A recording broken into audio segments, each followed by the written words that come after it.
Welcome to the Diversity and Inclusion on Air podcast. This podcast is a program of the American Association of Veterinary Medical Colleges Diversity Matters Initiative. The podcast explores various issues related to diversity and inclusion in the veterinary profession and provides the AAVMC an opportunity to offer ongoing programming for our member institutions as well as all veterinary professionals. My name is Dr. Lisa Greenhill. I'm the Senior Director for Institutional Research and Diversity at AAVMC.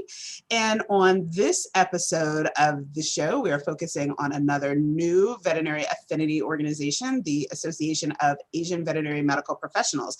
I am joined by my wonderful special guest, Hira Basit. Hello, everybody. Hi, great. So as we all know, hate speech and crimes against Asian Americans has seen a terrible increase over the last few years, especially the last probably 18 months or so with the COVID pandemic. It's been just awful, and it has brought a lot of attention to a community that is often left out of conversations about diversity, equity, and inclusion. Unlike other human medicine, unlike in human medicine, that discipline, all Asian ethnicities remain underrepresented in veterinary medicine.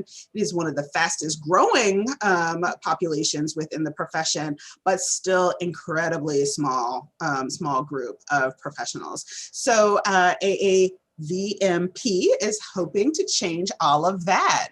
Yes, wonderful. So, Yida, tell us about yourself. Yeah, sure. So my name is Hira Basit. My pronouns are she, her, hers, and I'm the co-founder and president of the Association of Asian Veterinary Medical Professionals. I am a Pakistani American Muslim woman. I grew up in Miami, Florida, so I've got a little bit of that, Latin flair to me. I co-founded the organization alongside Dr. Stephanie Kuo in April 2020, and we joined forces with our other founding board members, Dr. Effie Makrianis, Dr. Kelly Hicks, and Chloe Pham, and we built the organization to what it is today. And now we've got an amazing newly elected board of directors and executive board to continue on this journey with our founding board members. And I mentioned them in my introduction because it's such a team effort, and the AAVMP would not be what it is today without them. Aside from my work with the AAVMP, I am a rising fourth year, crazy to say that, veterinary student at the University of Florida College of Veterinary Medicine. And I am primarily interested in small animal, exotic, and wildlife emergency and critical care. I am a very, very proud cat lady. I have 3 cats, Mustard, Choti Meow, which means little meow in Urdu, that are my family cats, and Khaleesi, my vet school kitty. I'm very, very honored to be a part of this conversation, and I'm just excited to jump in for this whole thing. Yeah, thank you so much for joining me. We all know that fourth years are crazy busy. Yeah. So I'm so glad that we were able to find a time for you to be on the show. So Hira, this has been an especially challenging time for our friends and family in the AAPI community. AAPI for our listeners and viewers, Asian American Pacific Islander community. Can you kind of comment a little bit on some of the experiences that folks are seeing in vet med? Yeah, so I know that we've all heard, especially in March of this year, a year after the COVID-19 pandemic, how the number of anti-Asian incidents had risen. I think it was like 3,800 incidents. And by a 10-day span of that original reporting, retroactively, people reported almost double the number of incidents of 6,600, with 13% of those being physically assaulted by individuals. So that's happening in the entire country and possibly in the world. And it's important that we realize veterinary medicine is not a bubble where this discrimination and harassment against AAPI individuals doesn't exist. So my colleagues, I know, have felt very victimized, hypervigilant, silenced by a lot of what's going on. And it's not any one group's fault for COVID. They know that they did nothing wrong, but they're being attacked for it. And a specific incident that comes to mind for me is we had like a bat in the hospital for something. And of course, somebody made a joke about an Asian colleague perhaps wanting to eat that bat. And that's why COVID happened. And usually these jokes, which people frame them as jokes, are done behind somebody's back. And I think that since I'm South Asian, they don't think that I'm Asian. So they think it's fine to mention it to me. And it makes me sick to my stomach. And my favorite thing to ask whenever somebody says something discriminatory or sexist or homophobic or anything like that is, wait, what do you mean? So that they have to explain their joke or what their joke is and go from there. And I want to say lucky in that I am South Asian and haven't experienced to the same form of discrimination as all the anti-Asian hate crimes due to COVID. But, my heart still goes out for them and I still advocate for them as much as I can. And I also think that it's important to point out that we as a country are very, very bad at telling apart different Asian people. And it's like, you look at anybody who looks East or Southeast Asian and you just think they're Chinese.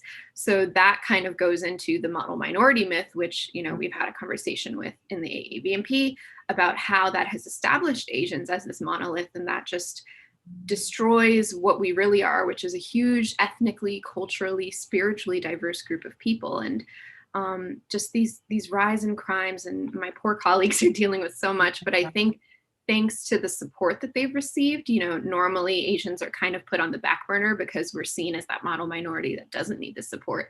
But now with the call for help and people reaching out for help and other organizations such as Stop AAPI Hate coming out, people feel like they can speak out so they don't feel as silenced.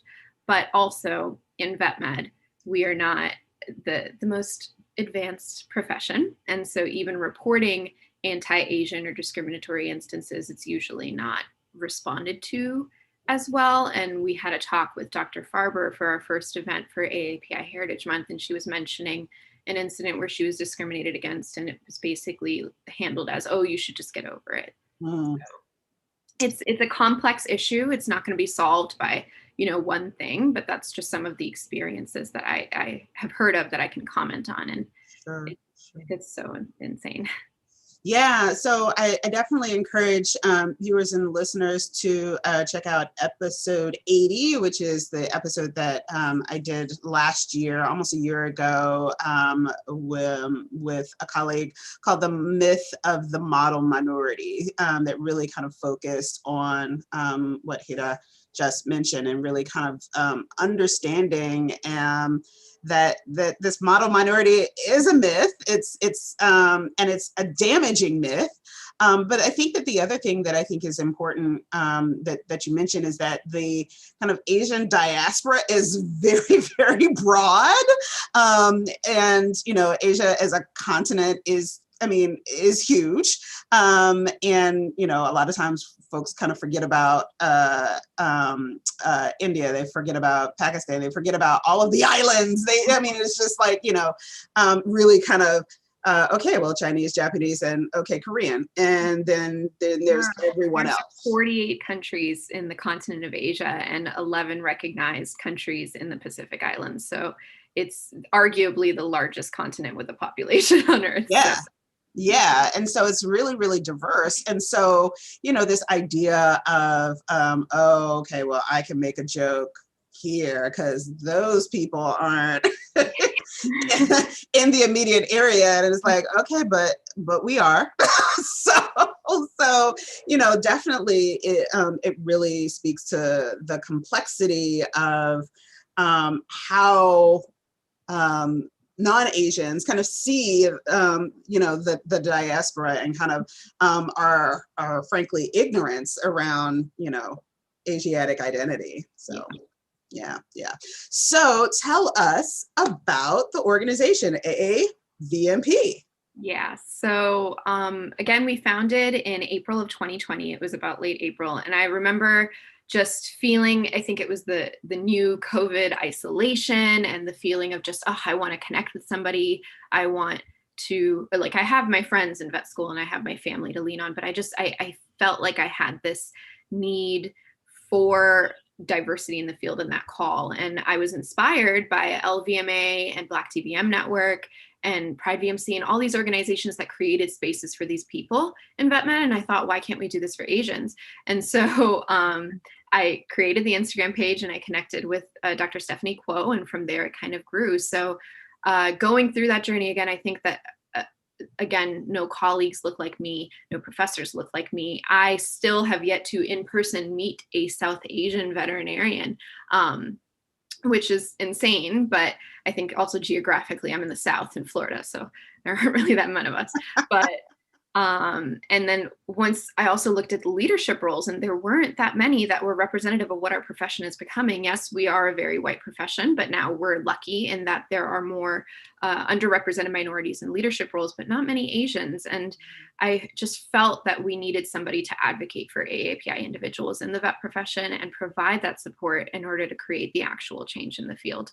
Awesome. And with the recent tragedies in our community, we're happy that the AAVMP was established to fill that very obvious need for a place for colleagues to come and talk about their emotions, their anger, frustration, anxiousness, nervousness, anything, find solidarity with each other. And a lot of what people share the same sentiments of, there are so few of us, and there's a huge cultural stigma in Asia about the pressure into going into more successful careers. So our parents think there's only human medicine, engineering, or being a business person. And in that sense, simply seeing somebody who looks like us pursuing the field as a veterinarian or a veterinary technician shows them that this is something inspiring, something attainable, and that we, are here to do it, and it can be done, and we can be successful. So that's kind of why I was inspired to do it. And then it turned into something huge. And I'm gradually adapting, and we are all together listening to what our members need and adapting the organization for that. Sure. Starting a new organization is tough work. Oh yeah. It's tough work. It's tough work. So what exactly is AAVMP's mission? Yeah, so our mission in general is to inspire, empower, and support Asian veterinary professionals internationally. We have 4 core values. So representation is one of them, which was a big one, and it increases the visibility of Asians, encourages equal representation, and motivates future generations. Mentorship is another major one. We want to foster success for Asian pre-veterinary and veterinary professionals, kind of offer that guidance and support, because mentorship is great, but mentorship with understanding somebody's background is even better. So that just gives a unique perspective. And then advocacy, which has been huge lately, is to advocate for the needs of our members and provide information about certain minority struggles within the profession and emphasize the value of diversity and to break these stereotypes, whether they are laid out to be positive, which the model minority myth tries to do. But it's our job to kind of advocate for them, and we want to encourage our members to do the same. And then finally, fellowship. We wanted to unite and support the Asian veterinary community and demonstrate our allyship alongside other affinity organizations. And I think that that's been my favorite part and unexpected of creating an affinity org, is realizing how supportive everybody is of each other. And that's just been so wonderful. And eventually our vision is to create a community and establish a field that reflects the diverse communities that we're serving, and hopefully from there can enact real change. So doing the hard work for everybody else. That's really exciting. It's really, really exciting. So, so this is, over the last several years, we've seen a number of affinity groups really kind of come on the scene, certainly in the last 18 months or so. What do you think is the role of professional affinity groups? I think that professional affinity groups are really important to provide a voice again for the communities that they represent. And that voice can be unified and targeted to advocate for tangible, achievable goals, and then eventually inspire individual members to speak out and advocate for what they want and need. In general, affinity organizations are there to provide support for each other, and as well collaborating with fellow affinity organizations to push for mutual advancement of all of our causes. So we always joke that let's not reinvent the wheel different times, let's just do it all together. So together we're much stronger in advocating for change. Yeah. So are you doing any collaborative work with the other groups yet? Yeah, so I'm part of kind of the group that meets monthly of all of the veterinary affinity groups and the umbrella organizations. And right now they've been very, very supportive of our Asian American Pacific Islander Heritage Month events. They've been sharing it on their social medias and promoting it and attending our events, which I love seeing familiar faces. And Pride Month is about to start. So, us as Asians, not only is being Asian in vet med, unheard of, but being a person who identifies with Pride Month and Asian, especially with our cultural stigmas, is unheard of as well. So trying to help them with that. And Multicultural Veterinary Medical Association is holding their first conference. Very exciting. So we're here to help them with that as well. And just whatever we can do. I know we're new and we don't have as many resources, but we definitely want to help as much as we can. Awesome. Awesome. Awesome. So what do you see as some of the big things, like big kind of activities that the organization is planning to tackle, let's say in the next year? Yeah. So in terms of like the issues that we're tackling, I think, again, creating that diversity and leadership roles is a major thing. I want to thrust Asians into these leadership roles and have, what used to be board and committee members being older white men turn into Asians in higher positions that act as role models and enact change that is in the best interest of not just the white man in vet med, and also help other veterinarians and veterinary technicians of color achieve their goals and get into those things. Because it's about who you know and getting your foot in the door. And if everybody who's a leader is a white man, you're not really going to get your foot in the door there. Yeah. And another thing, a big issue that we want to do is just break the stigma around veterinary medicine as not a successful medical career, inspiring those future generations and fulfilling a phenomenal profession with these diverse groups of people. And if they feel like they're going to be supported on their journey, then more people will naturally gravitate towards wanting to become a veterinary professional. So those are kind of the biggest issues that we'll tackle. And I don't know if you wanted to ask this as a separate question. Yeah. What we wanted to see in the future for the what's the vision? Yeah. So one of the more attainable ones is student chapters at every single university within the next 3 years. So we've got our first chapter at Cornell, thanks to one of our founding board members, Chloe Pham. She took a step down from a leadership role with AAVMP specifically. She was a first-year vet student. I completely get it. But she is now the founder of the Cornell chapter. So we've got, I think, about 9 other veterinary schools that have reached out that are interested, and we are trying to reach out to those schools. So that's one of the things that we would like to do. And we anticipate a lot of international growth. So we, again, have those board of director positions. So we have a global outreach director that we elected. And again, Asia is such a big place, using that to kind of create pamphlets for the Asian American community, where it's not as simple for us where we have one language that we can translate it to. There are 2,300 living languages in Asia. So it's a bit more challenging, but we hope to eventually create those resources for people who English is not their first language. And we also have already started, but are updating our database for the Asian community to seek veterinary care or mentorship from members of the veterinary community that speak their language. So we have our directory on our website, and it contains the location of the person as well as what languages they are comfortable speaking and whether they're open to mentorship. Oh, that's great. We've got a lot of submissions. We even have some international submissions, a couple of people in India and Pakistan, which I'm excited about. And then in general, kind of having, eventually we're working on our 501c3 application. It's been a little ways going. We're trying to build our foundation there, but with that status, we'll be able to accept more donations to create scholarships and grants and other mentorship resources for our members, develop cultural competency programming in order to teach people about different Asian customs, and just recognizing the work that Asian professionals are doing and distributing awards for their efforts and making our impact in different aspects. And of course, continuing to uphold our core values and provide that community for our members is our main priority. We don't ever want to get lost in all the things that we have to do. We want to do what we started first, which was creating that community. Yeah. I think it's just it's really so important, the role that affinity groups play in kind of creating that space, right, for folks to kind of come together, have that fellowship, but also some aspects of shared experience beyond vet med, right? Like, and that doesn't take away from organizations like AVMA or the state VMAs or that type of thing. It's really additive, that, it's not, it's like, hey, right, guys, don't be afraid. Like it's like, right. And that it's not anti, it's really like, hey, there's a space for us, and there's a contribution that this community can really make. So, so how can folks learn more about the organization? Yeah, so we started off on Instagram, so you can always follow us on there. I think we're about to hit 2,000 followers, and I keep checking it every day. I'm so excited. Our Instagram is @AsiansInVetMed, and we also have a Facebook group for people who don't like, Instagram for whatever reason. I get it. Facebook.com/AsiansInVetMed, and we have our website, so aavmp.org.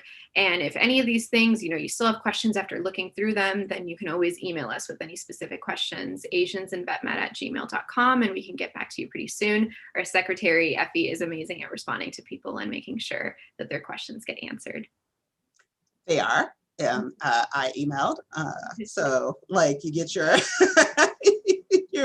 your testimonial here. So one thing that I always make sure that I ask leaders of the affinity organizations, are these closed groups? Do you have to be Asian to be in the organization, or can allies kind of join the fray and help do this important work? Yeah, so we are open to whoever wants to join. So you don't have to be Asian, you don't have to be a veterinarian or even a licensed veterinary technician. You can be somebody who's maybe thinking about being a veterinarian or going to tech school, maybe not. Maybe you just want to hang out and find the field interesting. And you do not have to be Asian. We love having our allies join the group and be part of the conversation because it allows them to learn more. And, I feel like me being part of other affinity organizations, hearing their perspectives is how I learned the most. So we are more than happy to, have anybody join. Great. One other question that wasn't on my original list, but that I'm taking the liberty as host to, to ask, and that is, tell us a little bit about, most of the affinity groups are focused very specifically on veterinarians. And I thought it was just so interesting that your, this organization that you co-founded, the title says Veterinary Medical Professionals, right? And so that it's inherently broader than just DVMs. So tell us a little bit about kind of some of the thinking around that. Yeah, so again, like you were mentioning in the beginning, Asians are super underrepresented in veterinary medicine. And we felt like if we were to close off the group by saying only veterinarians, then we would not have enough community. And also, we feel like support staff are so important to everything that we do as veterinarians. And I started off as a certified veterinary assistant here in Florida, and I'm Asian and I never met anybody like me. So kind of just having that space for those people as well. And today, even at noon, we had a talk with someone who's not a veterinarian, not a technician, but a certified compassion fatigue specialist who works specifically for pet bereavement, so pet bereavement, and just in general with veterinarians and support staff on all of the compassion fatigue we face. And that person, she is an integral role in our organization because she does something for our members that, veterinarians are maybe a little too busy to do or don't have the skill set. Sure. Yeah. So we just wanted to make it as inclusive as possible while also creating that specific space, if that makes sense. Yeah, sure. No, inclusion is good. And I mean, I think it's noteworthy. And I think that many of our affinity groups probably have similar kind of philosophies, because again, it's like, okay, so is it just going to be like the 50 of y'all just kind of hanging out like on a Zoom together, when there are, clearly additional folks that are in and around the profession that really also need that support, but also, there are lots of opportunities for role modeling for other, young folks out there that really need to see that this is possible for them. Definitely. So, yeah. So how can colleagues more generally just support their AAPI colleagues? First and foremost, pronouncing our names correctly is definitely a big one. I suck at this myself. I am still Hira to a lot of people. and I've kind of gotten used to it. And sometimes I don't even respond to my real name when I'm at the hospital. Like it's confusing. But one of my mentors in the ER, we had somebody with a similar sounding name in one of our rotations, and he said, "Wait, so your name's Hira?" And I'm like, "Actually, no." And he started advocating for me to say my name properly. And kind of from there, I realized, okay, I could really ask for this. I thought I kind of dug myself into a grave there. So that's one of them. And I know a lot of my colleagues kind of use their white name or their Starbucks name a lot, but that's something that I'm working on personally. I'm never perfect at it, but it's one of the things to support them and ask people, how do you really pronounce your name? Another thing is, if you see anybody experiencing microaggressions or racist comments, or you just see an Asian colleague being uncomfortable, speak up for them or stand with them. Ask them if they're okay. These comments in this day and age are not acceptable. And it really shows meaning and solidarity when our colleagues stand with us in these situations. So I know when the Atlanta shooting happened, even though I'm not the right kind of Asian, I still had people reach out asking me if I was okay. And I wasn't, but it was still really appreciative that they did. And stand with your colleagues, trust their experiences, validate them. I know that recently with I think it was the JAVMA article, where a person submitted a comment saying that they needed somebody to prove that systemic racism existed or something along those lines. Don't do that. Just believe their trauma. It doesn't have to be blatant or obvious or hurtful to have impacted that person negatively, and just validate them. Just be there. And lastly, remember that Asians aren't a monolith. We are not a model minority. We still need help, and don't diminish any struggles that are unique to the nation of Asia and each individual country, and realize we all have individual identities. Some people identify more with their Asian culture than others. I personally am a huge Pakistani proponent and, love my culture, love sharing it with people. And other Asians feel like they can't do that sometimes. They can't be loud and proud about it because that's how we've been taught, keep your head low, serve the tea, kind of things like that. Yeah. But just be there for your colleagues. And if you don't know how to support somebody, ask them. Just say, how can I be here for you? And that's really important in those conversations. Yeah, absolutely. Such a great list. Thank you so much. And I definitely want to double down on name pronunciation. It's something that frankly I can kind of suck at sometimes myself. So I try to always ask. Mm-hmm. But here's the thing: when folks are like, "Oh, it's so hard," I'm like, "But you learned multisyllabic medical terms." Mm-hmm. Fix your tongue, get it right. Like practice.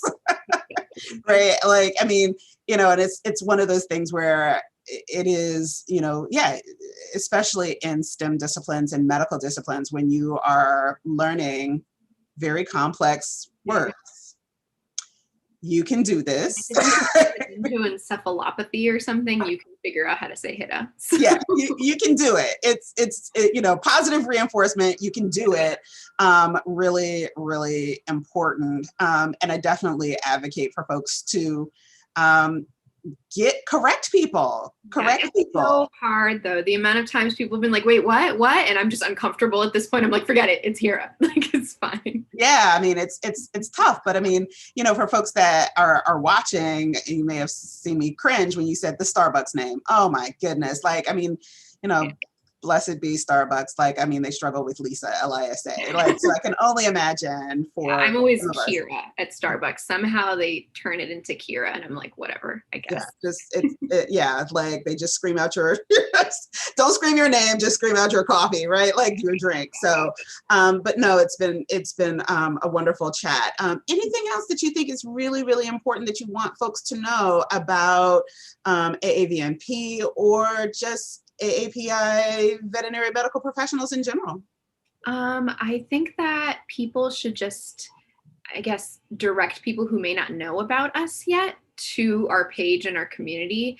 I've been surprised at how many people are like, wait, are you Asians at VetMed? And I'm like, yeah, that's us. And they've heard about us, but there's still so many people who maybe if they're not on social media have not seen that community, especially the older generations. And those are the ones who have become most involved because they have seen the need as they've gone through this career and want to be there for their members. So that's something that I can ask, of people, is to just tell people we exist, have them come find us, message us, whatever they want. And we are always open to talking to people, being that community, and just being there, and just support your Asian colleagues.